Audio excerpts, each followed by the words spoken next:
विगत दिवस गुरु आयो से पाई। धर्मात्मा राम एवं सिद्ध आत्मा लक्ष्मण संकेत प्राप्त हुआ। करी भोजन मुनिवर विज्ञानी कहने लगे कछु कथा पुरानी। हम तीनों प्राणियों ने भोजन किया। भोजन के तदुपरांत तुम्हारे पूर्वजों की सुंदर सुंदर कहानियां आज हमारे द्वारा आप दोनों बंधुओं को श्रवण कराई गई। देख क्या रहा हूं कथाओं को कहते कहते इतना भी ध्यान नहीं रहा कि सूर्य भगवान उदयाचल से अस्ताचल की ओर जा रहे हैं, अर्थात माता संध्या का शुभ आगमन। जाओ दोनों बंधु माता संध्या की वंदना करो, अर्थात संध्या वंदन करो। मैं भी संध्या वंदन करता हूँ। विगत दिवस गुरु आयो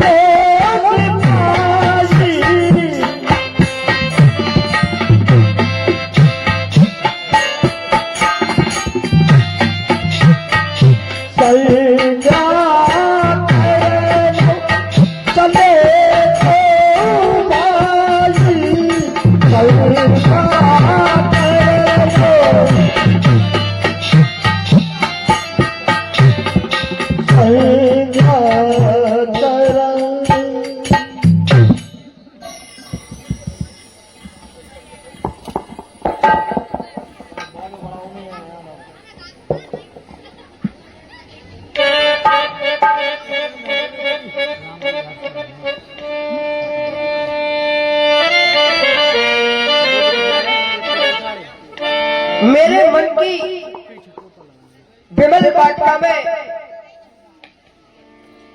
स्वतंत्रता से विचरण करने वाले बंधु लक्ष्मण ऋषि मंडली के साथ में बैठकर श्री गुरुदेव भगवान के सानिध्य में रहकर के भोजन का आनंद लिया गया। भोजन किया और ये भोजन ही नहीं बल्कि हमारे लिए तो ये महाप्रसादी है, क्योंकि मेरा अपना ये अनुभव है कि व्यक्ति एक हो, अकेला हो और व्यंजन बहुत हो, स्वादिष्ट लग सकते हैं लेकिन उतने आनंददायक नहीं जितने व्यक्ति कई हो और भोजन अकेला रूखा हो।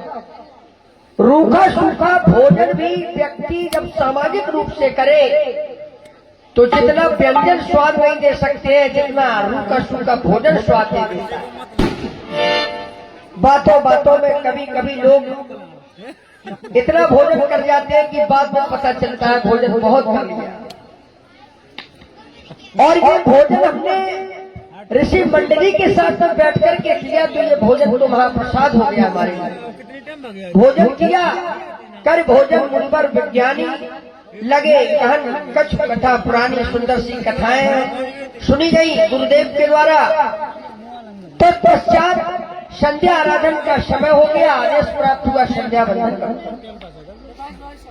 मेरा चित्त चला गया भोजन और भोजन के बाद भोजन और भजन ये दो शब्द हैं। ये दोनों शब्द हिंदी वर्णमाला के एक ही अक्षरों से निर्मित है। भा जा और ना इन तीन शब्दों को एकत्रित करके दो शब्द बनाए गए, भोजन और भजन। अंतर क्या है दोनों शब्दों में? भोजन में ओ की मात्रा लगी होती है और भजन में कोई मात्रा नहीं होती है। मानो भोजन में लगी मात्रा ये संकेत दे रही है मानो कि भोजन जब भी करो तो मात्रा में रह करके करो। मात्रा से अधिक भोजन करोगे तो नुकसानदायक होगा। और भजन में कोई मात्रा नहीं है। ये सीख दे रहा है सब कि भजन की कोई निश्चित अवधि नहीं, कोई निश्चित समय नहीं, मात्रा नहीं कि हमें 10 मालाएं ही फेरनी है। जब 10 का समय हो तो 10 फेरो, जब 2 का हो तो 2 फेरो। 1 घड़ी का समय हो 1 घड़ी भजन करो, 10 का हो 10 करो। मानी भजन में कोई मात्रा नहीं। भजन जितना करो उतना कल्याणकारी है, उतना लाभदायक है। इसलिए हे लक्ष्मण आए नित्य नियम का निर्वाह करते हुए चले संध्या आराधन किया जाए, वंदन किया जाए। देखो श्याम रंग साड़ी धारण करके हम भक्तों के मन को मोह लेने वाली माँ संध्या का सुहावना स्वरूप कितना शोभनीय लग रहा है लखन। हे माँ, बड़े बड़े संत ऋषि मुनियों ने आपकी पूजा अर्चना को पूर्ण नहीं कर पाया।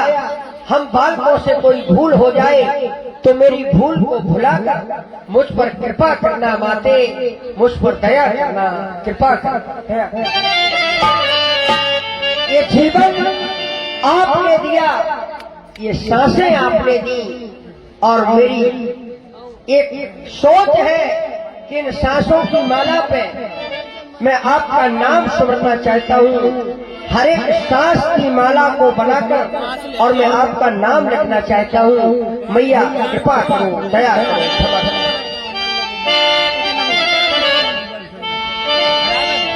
सर्व मंगल मांगल्ये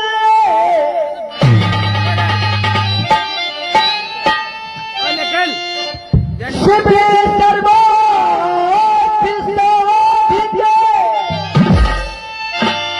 शरण्ये त्र्यंबके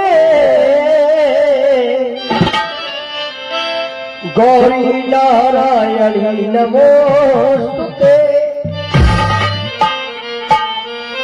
कहीं ऐसा न हो माँ कि ये भरोसा चूर हो जाए, दिखा दो वो झलक अपनी की बेड़ा पार हो जाए।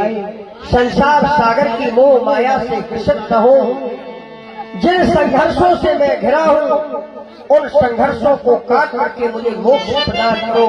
मेरा कल्याण करना माते, मेरा कल्याण करना।